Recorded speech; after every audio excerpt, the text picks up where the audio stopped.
In this video, I'm going to show you how you can hide your Wi-Fi username so that anyone who is new to the network or anyone who is searching for your network can't access it when they are searching for available networks.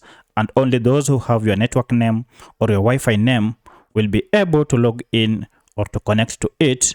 Now, the first thing we need to do, we need to get to the back end of our router to be able to do that. So you need to log into your router and access the wireless point where you set up your Wi-Fi network. To do so, you need to have the IP address of your router. You can easily access the IP address of your router by checking on the back of your router and then log in with the IP address, enter the username and the password to get in. Now, for my case, the Wi-Fi setting is under network.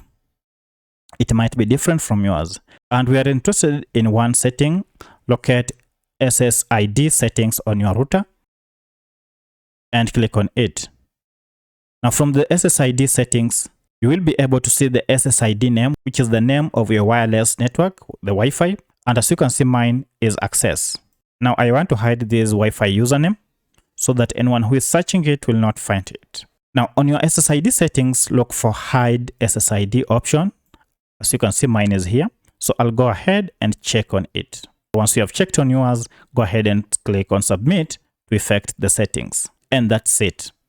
Now, from here, anyone who will try to access my network, anyone who will try to access your network will not even find it whenever they search for it. And they need to enter this name under the Wi-Fi name for them to be able to connect to it and enter the password. You can as well go ahead and limit the number of clients that can access your Wi-Fi by limiting the number of gadgets that can get connected to your Wi-Fi. As you can see, I have limited mine to 7 and my router allows me up to 32. So for your case, you can go ahead and restrict or add more room for other users to get connected to your Wi-Fi. If this video was helpful to you, let me know in the comment section, and also kindly like this video and subscribe to this channel to support me. Thank you for watching, and let's meet in the next video. Bye bye for now.